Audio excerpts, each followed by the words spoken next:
तो मेरे चैनल पर सैम विद कोड पर। और मेरा नाम सैम है और आज हम देखने वाले हैं रिएक्ट में फॉर्म हैंडलिंग कैसे करते हैं। ठीक है, रिएक्ट में फॉर्म हैंडलिंग कैसे करते हैं आज की वीडियो में देखने वाले हैं। तो चलो स्टार्ट करते हैं। तो यार मैंने पहले से ही एक फॉर्म ले रखा है टेलविंड में। ठीक है, टेलविंड में मैंने एक फॉर्म ले रखा है ये। और आप कहेंगे यार ये मल्टी फील्ड नहीं है, हम मल्टी फील्ड बनाएंगे इसके अंदर। मैं HTML में ले रहा हूँ, इसे कॉपी कर रहे हैं और ये आपको लिंक मिल जाएगा आपको डिस्क्रिप्शन के अंदर, या फिर आप सर्च कर सकते हैं tailwind.cs वाली। ठीक है, अब मैंने tailwind कैसे ऐड किया है, मैंने इंस्टॉल नहीं किया है, मैंने क्या करा है अपने index.html के अंदर ना ये tailwind का जो है CDN लिंक लगा दिया है यहाँ पर। हमारे रिएक्ट में होती है वीट के अंदर, तो वहाँ पे लगा दिया है। अब इस फॉर्म को हम ना क्या है app.js में नहीं बनाएंगे, हम सीधा एक ना कंपोनेंट बना लेंगे। अगर आपने नहीं देखा है मेरी वीडियो कंपोनेंट वाली तो देख लेना जाकर सैम विद कोड पर। तो यहाँ पे हम करेंगे मल्टी फॉर्म नहीं, मल्टी फील्ड होंगी यहाँ पे। ठीक है, multi field form handling dot JS 6 ये किया हमने। React arrow function export use किया हमने और इसको हटा देते हैं। ठीक है, और डिव को भी मैं यहाँ पे रिएक्ट फ्रेगमेंट का यूज कर रहा हूँ और मैं यहाँ HTML का जो कोड था वो रख लेता हूँ यहाँ पे। अब देखो छोटी सी ये एरर देगा क्योंकि HTML है और ये बोल रहा होगा कहीं ना कहीं कि आपको ना बंद करना पड़ेगा, तो बंद कर लेते हैं, कहीं पर कोई ना कोई प्रॉब्लम होंगे। अब क्या करो, टर्मिनल में जाओ। ओहो ज़्यादा बड़ा हो गया। ये जो है ना इनने पूरा HTML दे रखा है मेरे को, तो हम क्या करते हैं ये पूरा HTML ना करके इस वाले HTML पार्ट को हटा देते हैं। ये वाला पार्ट भी हटा लेते हैं जो ये एरर दे रहा है, ये भी हटा देते हैं। ठीक है, ये मैं आपको ना कोड साफ साफ दे दूंगा, तो ये फिक्र ना करें कि आपको एक कोड कहाँ से मिलेगा। बॉडी है ना ये, तो मैं इसको और फॉर्मेट कर लेता हूँ। और अगर आपको जानना है कि कहाँ पे 4 एरर आ रखी है, प्रॉब्लम 4। एक तो यहाँ पर कोई क्लोजिंग नहीं हो रखी है, क्या बात है। कह रहा है कि fragment has no corresponding closing tag, तो क्लोजिंग टैग नहीं है यहाँ पर, ऐसा बोला जा रहा है। तो देख लेते हैं व्हाट इज हैपनिंग, थोड़ा छोटा करते हैं। ये हमारा एक्सपोर्ट डिफॉल्ट मल्टी वेंडर और मल्टी फीड, यहाँ पे देख लेते हैं क्या प्रॉब्लम है। एक तो इमेज का प्रॉब्लम होगा पक्का, क्योंकि यहाँ पे इमेज क्लोज नहीं, या क्लोज है, चलो ये भी ठीक है, क्लोज है, इसको बंद कर देता हूँ मैं। क्लोज होगा, अच्छा इसको हटा देते हैं क्योंकि ये बंद नहीं होगा, नीचे डिव है बस, तो ये हटा देते हैं। यहाँ पर वो कह रहा था मतलब बॉडी बंद नहीं थी, तो आपका ये कैसे काम करेगा। मैं सेव करता हूँ, एक्सपोर्ट करता हूँ, app.js में जाते हैं और app.js में इसमें ना इससे लिंक कर देते हैं। ठीक है, तो कैसे करेंगे, पहले तो ये तो इम्पोर्ट कर लो मल्टी इसको करके और यहाँ कंपोनेंट को फिक्स कर दो ये इस तरह से। सॉरी भाई कि सॉरी दोस्तों, क्योंकि मेरी वीडियो ना लेट आ रही है, थोड़ा मैं काम में बिजी था। ठीक है, प्रोजेक्ट्स वगैरह में कोई प्रोजेक्ट्स में मिला था, उसमें काम में बिजी था। बाकी आपको लेट वीडियो नहीं मिलेगी अब से। मैं बातों से नहीं, मैंने फिर भी मैं ये बता देता हूँ आपको, और मैं ये पोस्ट में भी बता दूंगा अपने चैनल पर कि ना मैं 3 दिन या 4 दिन, 3 दिन मैं वीडियो लाऊंगा इस रिएक्ट चीज़ की, इसको पूरा करूँगा। और और 3 दिन जो लाऊंगा मैं रिएक्ट के, जो मैंने ई-कॉमर्स बनाई है वो। अगर आपने ई-कॉमर्स नहीं देखी है तो जल्दी जाकर देख लो यार। मैंने ई-कॉमर्स मतलब एक ई-कॉमर्स वेबसाइट बनाई है मस्टैग में, वो सिखा रहा हूँ। मतलब यहाँ पे लिखो सैम विद कोड, आपको पहले ही ये चैनल मिलेगा, इसे सब्सक्राइब कर लेना। ठीक है, और यहीं पे मैंने यार ई-कॉमर्स बनाना सिखाना स्टार्ट कर दिया है प्लेलिस्ट में। ये रही प्लेलिस्ट, ये प्लेलिस्ट है। ठीक है, मैंने 2 वीडियो डालनी शुरू कर दी है, ये पहला एपिसोड, ये दूसरा, तीसरा भी जल्दी आ जाएगा। वो फ्राइडे सैटरडे संडे में आएगा। मैं सोच रहा हूँ 3 दिन डालूँ, फ्राइडे सैटरडे संडे। बाकी आप बता देना जैसे भी हो। ये मैंने डाल दिया, पहला हमने सेटअप देख लिया यहाँ पर, और नहीं यहाँ पर मैंने इसका डेमो दिखाया है मैंने आपको, तो इसको जाके यार देखो। थोड़ा मैं इसे बंद कर देता हूँ आज को। ठीक है, और वैसे तो मैंने ये यहाँ पे डिप्लॉय भी कर दिया, तो आपको ये मिल जाएगी, शॉपिंग मन नाम से है ये, डिप्लॉय भी कर दिया मैंने ये। तो अगर किसी को चेक करना है रियल तो कर सकता है, और ये एक बहुत अच्छा प्रोजेक्ट होगा अपना। थोड़ा सा नेट वगैरह कम हो रहा है, ये बहुत अच्छा प्रोजेक्ट हो सकता है शॉपिंग मन का, बहुत अच्छा प्रोजेक्ट हो सकता है आपके पोर्टफोलियो वगैरह के लिए। ठीक है, ये यहाँ पर मैंने कर रखा है, थोड़ा सा नेट वगैरह का इशू है। बाकी हम अपने टॉपिक पे आते हैं। ठीक है, ये मैंने इस तरह से कर दिया है, मैंने चला दिया है npm स्टार्ट करके, मैंने पहले से ही चला रखा है, रन कर रखा है। हम इस पे आते हैं, ये मेरा दिख गया, ठीक है। फील नहीं दिख रही है, क्या बात है। अच्छा, ब्लैक एंड छुपना शुरू हो गई सारी चीज़ें। ओके, तो इसको हटाता हूँ मैं। यहाँ पे दिखाते हैं हम ऐसा क्यों हो रहा है, क्या बात है। शायद मैंने वहाँ पर कुछ गलत कर दिया, मैं इसको हटा रहा हूँ 1 मिनट के लिए। इसके कोड में देखते हैं, ठीक है। मैंने यहाँ पे मैंने HTML कर दिया था, बॉडी फुल, ये वो। अच्छा, ग्रे, ये कह रहा है कि आप इस तरह से फुल करके ना ग्रे कर देना बॉडी को, तो आपका हो जाएगा काम। तो मैं यहाँ जाता हूँ अपने app.js में, और सॉरी app.js कर रहा हूँ इसमें, HTML में, index.html में। और यहाँ पर ना जो मेरा बॉडी है उसको ना एक तो मैं क्लास दे देता हूँ फुल, ठीक है। यहाँ पे लिखा हुआ है एच फुल, ठीक है। तो यहाँ पे एक एच फुल हो जाएगा। दूसरा यहाँ पे लिखा हुआ है ग्रे, ये इंडेक्स में दे रखा है, लेकिन मैं इंडेक्स में नहीं दे रहा, HTML में नहीं देना चाह रहा, मैं इसमें देना चाह रहा हूँ बॉडी के अंदर। जो भी होगा बॉडी के अंदर हो जाएगा। और यहाँ पर ये देखो आपका ये दिखना शुरू हो गया, ठीक है। ये एक प्यारा सा फॉर्म बन गया। अब इसमें ना नेम ईमेल भी डाल देते हैं ताकि ये अलग सा दिखे, वो थोड़ा सा है ना। तो मैं यहाँ पे इमेज हटा सकते हैं, लेकिन मेरा ये फॉर्म है, ये फॉर्म ये रहा डिव। और हाँ, मैं इसको लिखता हूँ फॉर्म को, ये मैं हटा देता हूँ, इसकी हमें ज़रूरत नहीं है फॉर्म की। मैंने बताया था अनकंट्रोल और कंट्रोल के बारे में, अगर आपने नहीं देखी है वीडियो तो ज़रूर चेकआउट करें, ठीक है। ये मेरा फॉर्म बन गया है। अब मैं ईमेल सेट कर लेता हूँ, नेम ईमेल वगैरह वाला। तो यहाँ पे सेट कर लेते हैं हम, ये ईमेल का है, तो मैं इसे कॉपी करता हूँ, यहाँ पे पेस्ट। मैं स्टार्टिंग से दिखा रहा हूँ ताकि आपको ये थोड़ा सा लगे कि हाँ मैं भी जेन्युइन में काम कर रहा हूँ। यहाँ ईमेल की जगह मैं लिख देता हूँ नेम, ठीक है। और शायद मेरे नेम, और यहाँ पे नेम, और आप फ़ोन नंबर ले सकते हो, ठीक है। मैं यहाँ फ़ोन नंबर डाल देता हूँ, यहाँ पे भी type is equal to phone number, तो यहाँ पे नंबर डाल देते हैं। आईडी की मुझे कोई ज़्यादा ज़रूरत है नहीं, यहाँ पर भी मैं नेम डाल देता हूँ। तो ये मेरे पास फील्ड हो गई है। अब इसके उसमें डाल देते हैं प्लेस होल्डर में, है ना। प्लेस होल्डर कहाँ गया, पेज द प्लेस होल्डर, जहाँ से चीज़ें दिखेंगी। खैर ओके, यहाँ पे वैल्यू दे दो, प्लेस होल्डर में नहीं। यहाँ पे नेम डालते हैं, नेम, ईमेल एड्रेस को हटा देते, और यहाँ पे डाल देते फ़ोन नंबर।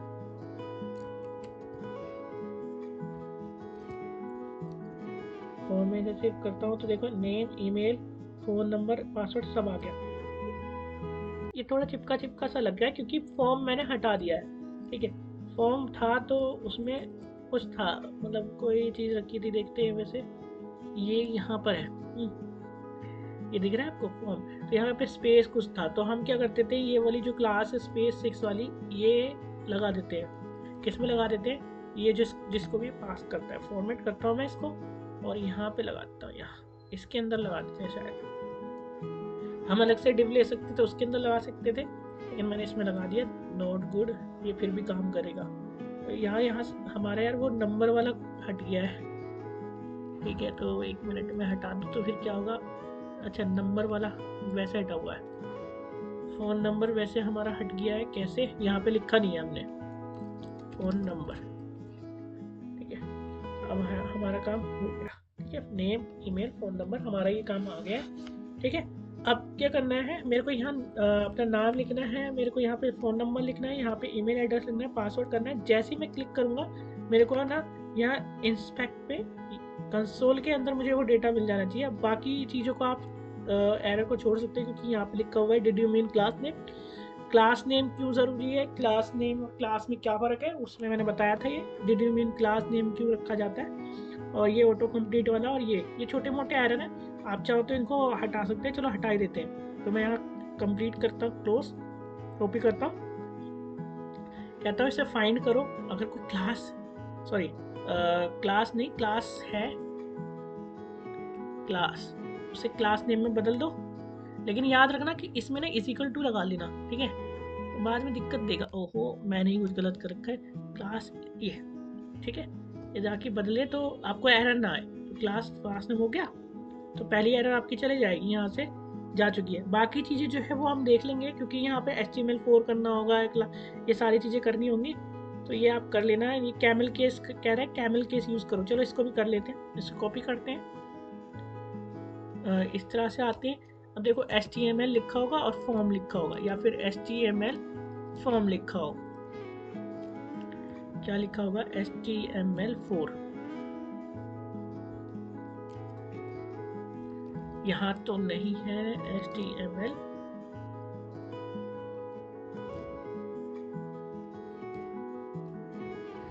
तो ये नहीं दिखा रहा है। चलो कोई नहीं, देखते हैं कहीं पे, क्योंकि होगा जरूर ये।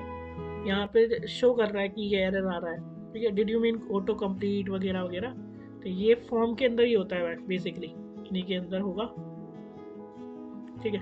मेन मुद्दा ये है कि हमें ना डेटा यहाँ पे डालना है और इसको कंसोल में दिखाना है। और एक और बात है कि हमने ना बार बार इनके लिए ना एक स्टेट बनानी है, मतलब अलग अलग स्टेट नहीं बनानी है मेरे को। इसके अंदर ना एक ही स्टेट होगी, इन सब की एक स्टेट हैंडलिंग है। ये वीडियो बहुत इंपॉर्टेंट है, क्योंकि यहाँ पर हम ना स्टेट मैनेजमेंट का काम देखेंगे कि इस तरह से स्टेट मैनेजमेंट कर रहे हैं। और स्टेट मैनेजमेंट हम पहले भी कर चुके हैं यूज स्टेट का हुक का इस्तेमाल करके। लेकिन यहाँ पर एक चीज़ है, हम मल्टी स्टेट का यूज़ नहीं करेंगे, हम एक स्टेट बनाएंगे। जैसे कि मैंने यूज स्टेट लिया, ठीक है, वहाँ पर यहाँ पर हमारा यूज स्टेट हमारा डिक्लेयर हो गया, ठीक है। यहाँ पर मैं इस तरह से लिख देता हूँ, और यहाँ पर मैं इस तरह से कॉन्स लिखता हूँ, ये बनाते हैं ये। अगर आपने मेरी यूज स्टेट वाली वीडियो देखी होगी तो मैंने सारा कुछ समझाया, फिर भी मैं यहाँ समझा देता हूँ। यूज स्टेट में क्या है, मैं यहाँ पे एक वेरिएबल दे रहा हूँ जो डेटा को स्टोर करता है। कुछ भी नाम दे सकते हैं, जैसे फॉर्म मैंने दे दिया, और यहाँ पे लिखता हूँ सेट फॉर्म। सेट फॉर्म एक फंक्शन होता है, और फॉर्म एक आपका वेरिएबल्स होता है, ठीक है। जो वेरिएबल फॉर्म के अंदर जो डेटा होगा वो सेट फॉर्म का होगा, और यूज स्टेट का भी वही होगा। लेकिन सेट फॉर्म एक फंक्शन है जिसकी मदद से हम इन दोनों का डेटा, इसका डेटा चेंज कर सकते हैं, ठीक है, और इसका भी। तो ऐसे करके यहाँ पर हम डिक्लेरेशन कर सकते हैं, यहाँ पर वो वैल्यू स्टोर होती है, और यहाँ पर वो फंक्शन के द्वारा चेंज करा जा सकता है। इन तीनों का ये काम है सिंपल भाषा में। मैं यहाँ पे एक ऑब्जेक्ट बना रहा हूँ, क्योंकि हमारे पास मल्टी फील्ड है, तो मैं यहाँ पे बना देता हूँ, और इसमें लिख देता हूँ पहले तो नेम, इस तरह से। फिर हम ईमेल स्टोर करेंगे, ये एक ही उसमें देखो, ये ना बहुत सारे डेवलपर्स, बिगनर जो डेवलपर होते हैं वो एक ही मल्टी स्टेट बना देते हैं, नेम का अलग, ईमेल का अलग, फॉर्म का अलग। पर यहाँ पर ना मैं सिंगल स्टेट का यूज़ करके मल्टी फील्ड का डेटा अपने यूज स्टेट के अंदर स्टोर करूँगा। तो ईमेल, थोड़ा वीडियो बड़ी हो सकती है किसी वजह से, क्योंकि मैंने कोई स्टोरी बोर्ड नहीं लिखी है इसकी। नेम, ईमेल, और हमारा पासवर्ड है, और हमारा पासवर्ड के बाद यहाँ पे, पासवर्ड के बाद क्या है, यहाँ पे फ़ोन नंबर है, फ़ोन, ठीक है। 4 है ये, 1 2 3 4 है ये, मैंने 4 फील्ड रखी है। आप इस तरह से 10 फील्ड भी रखेंगे, एड्रेस वेड्रेस, तो भी वो काम करेगा, ऐसा कुछ नहीं है। अब मुझे क्या करना है, यहाँ पर आना है, इन फॉर्म की फील्डों पे आना है आपको, ठीक है। ये इसको खोल दो, इसको भी खोल दो, ठीक है, और ये तो बटन ही होगा पक्का, ठीक है। तो हमारे पास ये है, ठीक है। अब मुझे क्या करना है, जो इनका जो वैल्यू देखो, इसके अंदर जो वैल्यू है, मुझे यहाँ पे वैल्यू में लिखना है, यहाँ पर वैल्यू इज इक्वल टू जो भी फॉर्म है, सॉरी वैल्यू इस तरह से फॉर्म है, और डॉट जो भी नेम है, ठीक है। इस तरह से आपको लिखना है फॉर्म डॉट नेम। अब फॉर्म डॉट नेम लिखोगे तो हम इस पे देखो अभी कुछ लिख नहीं पा रहे हैं, ठीक है। ऐसे ही मैं सभी का कर देता हूँ, फिर मैं आपको बताता हूँ कि क्या करना है आपको, ठीक है। अभी मैं सबका ऐसे कर देता हूँ, ये थोड़ा सा स्किप कर दूंगा पार्ट।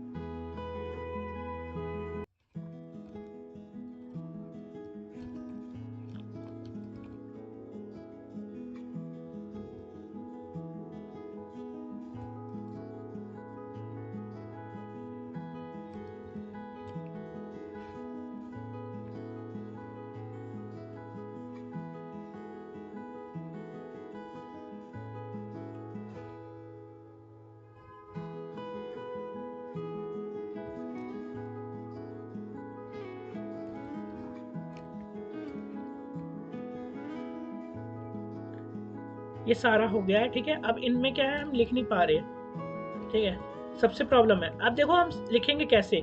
मैं कहता हूँ कि यार अब ना फॉर्म मैंने आपको अगर आपने मेरी इस पे वीडियो देखी होगी, मैं थंबनेल दिखा दूंगा या फिर कोई, ठीक है, आप चैनल पे जाएंगे तो वहां पर मैंने बता रखा है कि कंट्रोल और अनकंट्रोल के बारे में। अब क्या है ना, रिएक्ट का कंट्रोल हो गया है, अब पूरा कंट्रोल है रिएक्ट का इस फॉर्म के अंदर। इस फॉर्म के अंदर ना पूरा रिएक्ट के अंदर कंट्रोल है। मैं यहाँ पे दोबारा जा रहा हूँ। हाँ, आप इस ध्यान से रखें क्योंकि ये बहुत इंपॉर्टेंट टॉपिक है। अगर आप ध्यान देंगे तो ज़्यादा अच्छे से समझ पाएंगे। मैंने यहाँ पे बता रखा है कंट्रोल एंड कंट्रोल के बारे में। तो ये हो गया कंट्रोलर पर। अब रिएक्ट का पूरा कंट्रोल इसके ऊपर है। इस तरह से क्या है, अब कंट्रोल है तो कुछ करना पड़ेगा। करने के लिए क्या करेंगे, अब हम इनमें ना ऑन, देखो कुछ भी चेंज करने के लिए मैंने एक फंक्शन लगाना है जिसका नाम है ऑन चेंज। जब भी कुछ होगा ये E dot target dot value हमें ऐसा करेगा। या फिर हम क्या कर देंगे, सॉरी, एक फंक्शन को कॉल कर देंगे जिसका नाम है हैंडल टाइप। हमने हैंडल टाइप नाम से एक फंक्शन है, उसे कॉल कर देना है और ये फंक्शन ना सभी में लगा देना है। आप कुछ भी नाम दे दो, ऐसा कुछ है नहीं, जरूरी नहीं है कि यही दिया जाए, लेकिन मैं इसको यही नाम देके रफा दफा कर दूं। ठीक है, नेम हो गया और ये हमारा पासवर्ड, आई थिंक, हाँ ना, ये पासवर्ड हो गया। अब इस फंक्शन को बना लेते हैं, जो ये फंक्शन है हमारे यहाँ पर। ठीक है, फंक्शन के नेम से यार कुछ आप रिलेटेबल लिखना, मैं थोड़ा सा ऐसा लिख रहा हूँ, तो इसको ये मत सोचना कि असर तो ऐसा, मतलब ये तो ऐसा लिख रहा है, ऐसे ऐसे लिखना ठीक नहीं है कि मैं यहाँ इस तरह से लिख रहा हूँ कॉस करके। फ्लैट एरो फंक्शन हमने यूज किया। अब कोई भी वैल्यू उस आएगी, अब जो भी आपको वैल्यू भेजनी है वो इन फंक्शन के अंदर भेज दो। जैसे E dot target dot value या ई, मैं यहाँ पे ई भेज रहा हूँ। ठीक है, इसके अंदर लिख के ई भेज रहा हूँ। तो मैं यहाँ सब पे एक मल्टी कर्सर उसका यूज कर लेता हूँ।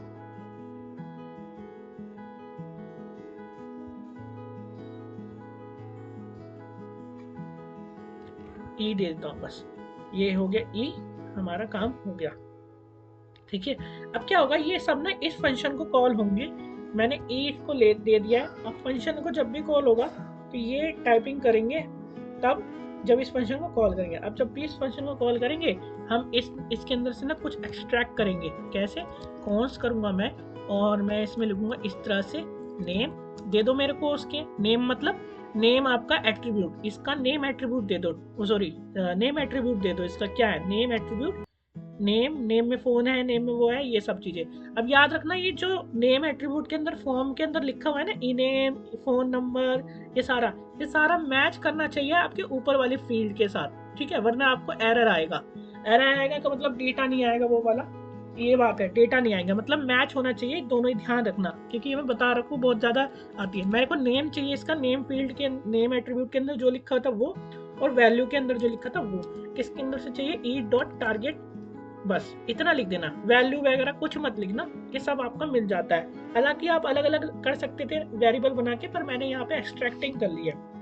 ठीक है, एक्सट्रैक्ट कर लिया है डेटा को। अब क्या है, मेरा जो सेट हमारा फॉर्म है ना, सेट फॉर्म को कहना है कि भाई मेरा एक ऑब्जेक्ट है, उसके अंदर ना ये ट्रिपल डॉट का मतलब होता है, ये हमारे स्प्रेड ऑपरेटर होते हैं, जहां पर हम बोलते हैं कि भाई रिमेनिंग डेटा जो है वो फॉर्म के अंदर रहे, फॉर्म, इसलिए मैंने फॉर्म लिखा।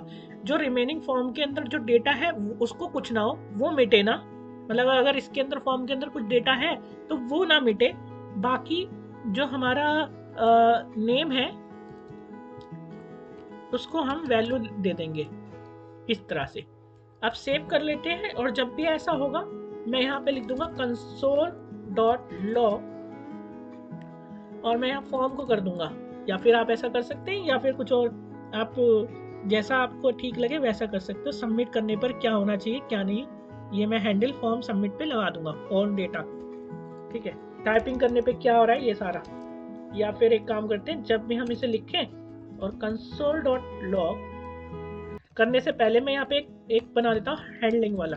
अब सारा डेटा ना यहाँ पर स्टोर हो जाएगा, किसके अंदर, फॉर्म के अंदर। तो आप ऐसे ही उसको कर सकते हैं, लेकिन मैं यहाँ पे सबमिट एक फंक्शन बना रहा हूँ,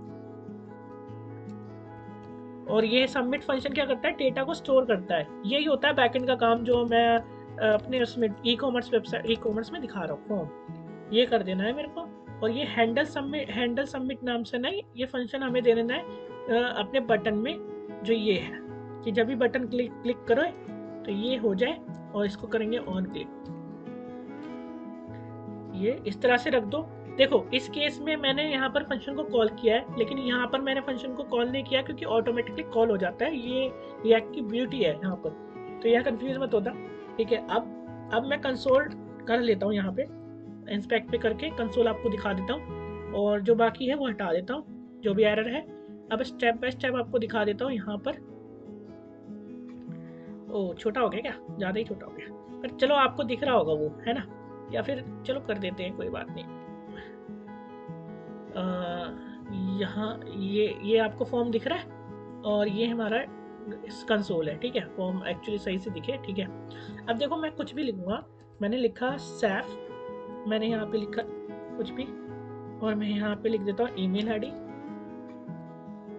अब 1 2 3 ये जो भी मैंने पासवर्ड लिखा, साइन अप करेंगे, क्लिक करेंगे तो मुझे एक ऑब्जेक्ट मिलेगा जो ये है, फिल हो हुआ, जिसमें ईमेल भी है, नेम भी है, पासवर्ड भी, फ़ोन नंबर। इस तरह से ना मल्टी फॉर्म को हैंडल करते हैं। अब आप कहोगे सर ये जो आपने फॉर्म बनाया ना, ये मैं सबमिट कर रहा हूँ, डेटा तो रिमूव भी होना चाहिए। तो यार ये वाली चीज़ मैं आपको बता दूंगा नेक्स्ट वीडियो में। अभी की वीडियो में जो है ना, मैंने बस इतना ही रखा है, और मैं आपसे आशा करता हूँ कि ये वीडियो देखने के बाद आप इसका सोल्यूशन खुद ढूंढें, क्योंकि मुझे पता है आप लोग बहुत चालाक हो और ये काम कर लोगे। ठीक है, तो फिलहाल मैं आप पे छोड़ता हूँ ये सारी चीज़ें। ठीक है, इसकी चीज़ें बाकी नेक्स्ट वीडियो में मैं आपको ये सारे सोल्यूशन बता दूंगा। ठीक है, ये वाला सोल्यूशन बता दूंगा, कुछ नहीं है इसका, ट्रिक ही कुछ नहीं करना, फॉर्म का डेटा रिमूव करना है बस ऑटोमेटिकली जैसे सबमिट हो जाए। ठीक है, बाकी अब मेरी ये प्लेलिस्ट है, इसके अंदर जाके आप देखिए, मैंने रिएक्ट पूरा अच्छे से समझाया है। बाकी किसी को अगर प्रोजेक्ट सीखना है, प्रोजेक्ट के बारे में काम करना है, तो आप प्रोजेक्ट वीडियो में डालते रहे। मैं यहाँ पे वीडियो ऐड कर रहा हूँ हर संडे, तो मैं ऐड करने की कोशिश कर रहा हूँ यहाँ पे, हर संडे तो पक्का ही आ रही है, लेकिन अगर मैं कोशिश करूँगा कि फ्राइडे सैटरडे संडे ये तीन दिन मैं आपको ये वीडियो दे सकूँ। बाकी के दिन जो होगा वो रिएक्ट सीरीज पे चालू होगा। ठीक है, मिलते हैं नेक्स्ट वीडियो में, और सब्सक्राइब कर लेना यार अगर आपको वीडियो ठीक लग रही है और आपको समझ में आ रहा है, कोई भी गलती हो रही है, कोई भी चीज़ हो रही है, तो वो आप कमेंट सेक्शन में बात कर सकते हैं। ठीक है, मिलते हैं नेक्स्ट वीडियो में। आई होप आप अच्छा कर रहे हैं।